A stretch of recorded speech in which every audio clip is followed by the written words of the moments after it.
You're both very welcome. Thank you. Boy, for what taking- competition this is, though, what I've been watching. Yeah. Between you and you, that was great competition, and it's great being here, Terry. You do a lot of this kind of stuff in America?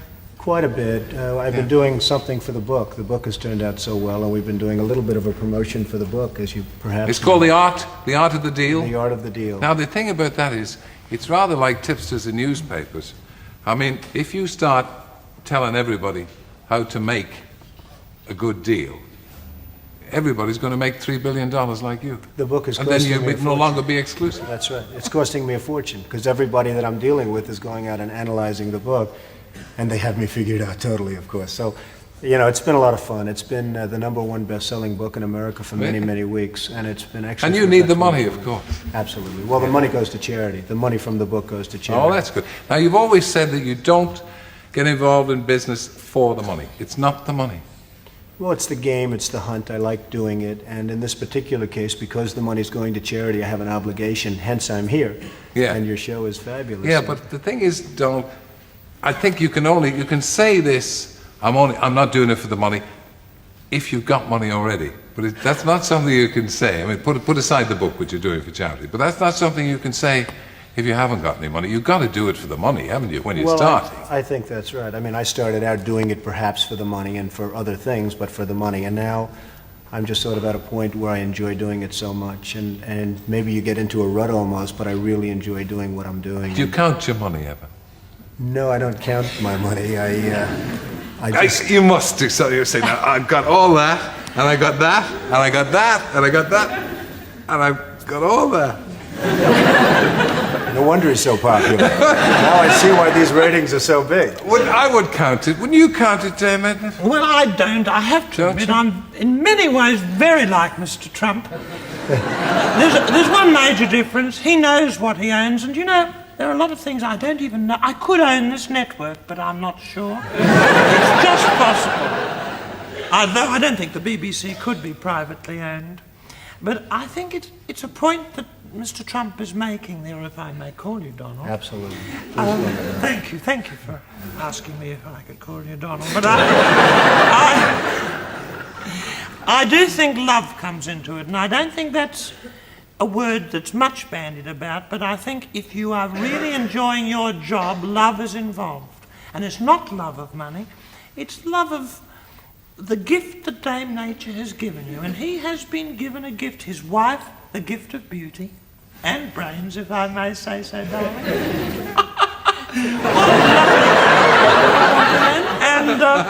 And she comes from one of my favourite little countries, Czechoslovakia. I know it very, very well, darling. Prague is one of the most beautiful cities in the whole wide world. It indeed is. And it's produced some very lovely ladies, and you're certainly one of them. Yeah. But the point I'm trying to make is that once you're involved in something where you are achieving, then love comes into it. And the money is just a bonus. The money is a bonus. To me it is. If I was out there, I'm a famous actress, by the way. Absolutely. If it was just for the money, I think the public would smell it. I think they would. And I think greed is a very disfiguring thing.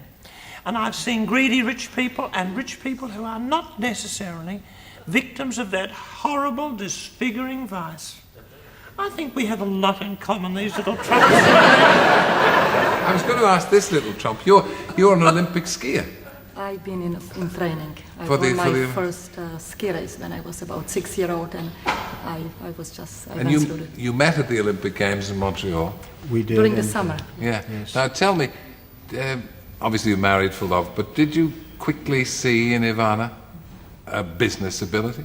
Well, she does. She has a great business ability. Yeah, because she runs your casino in Atlantic City. She was running that, and now I've taken Ivana because she's so talented and so good, and I put her into the Plaza Hotel in New York City, and that's a hotel I know you love. I adore it. And that's a hotel you stay at all the time. I always stay at the Plaza. I love that oak room, you know. Absolutely. And you are the president of the Plaza. How gorgeous. That's correct, yes. Lovely. Does he pay you a very big salary for being there? Just can't get away. People always talk money around you, yes, don't they? I get $1 a year. $1 a year.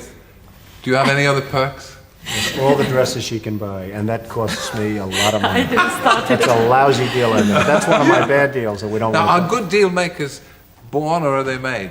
Well, I say they're born, and I discuss that in the book at great length. I really believe that, you know, one of the things we cover is how to make deals and maybe who should not be making the deals, because I really believe, just as in your business or anybody's business, I really believe that people are born with an ability. Chris Everett, I saw the other day, she won another tennis match. She beat this young, fabulous player who's 18 years old. Chris just keeps going along. She has a tremendous ability. Martina, tremendous. Jack Nicklaus, a tremendous ability. A deal maker is something no different, except you can't see it quite as easily as somebody that just keeps shooting a 68 in golf or just keeps winning tennis Tell me, matches. is there a chance that your husband will leave the business arena and move into the political arena? Do you think you've had it? Well, I have been asked this question for many times. Go on. Now it is still speculation, but you never know with Donal. You know, he goes in 10 years, whatever he built in 10 years is just so phenomenal that there are eventually going to be different fields which he's going to go into.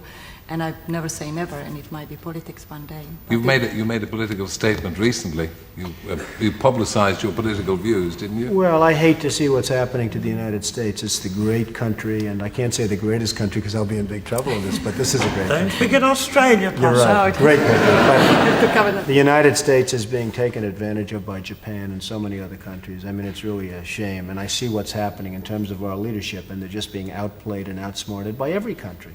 Yeah. Every country, and it's just one of those things. This is a country that I find fascinating. We were with a man yesterday, Mohammed Al-Fayed, who owns Harrods, and he's a fabulous man, and his wife is just really a wonderful lady, and we spent a day and we walked through Harrods. I mean, as an example, what a difference between this and when we last saw it 5 years ago, the great job he's done with it. Oh, wonderful. Wait till you see his home. It's beautiful. Absolutely. Oh, you've been there too. It's really You see, beautiful. I have to say, Donal, you can't be anywhere that the dame hasn't been. She's, World renowned. well, yes, of course. A lot of people, now I just said that because a lot of people think he lives in Harrods, but he doesn't. In the bedding department. No, he's got his own bedding place. department. Have you have never put yourself on the line, and you are a leader. Politically. Women would look to you for leadership, and I men. know, I would. I think I'd be very successful in the political field, but looking at this gorgeous woman, I'm thinking to myself, because I'm a little bit psychic, darling, and I'm thinking, a first lady, yes, your first lady material, you'd be the first lady who didn't look like all the others, wouldn't you, really? With an accent.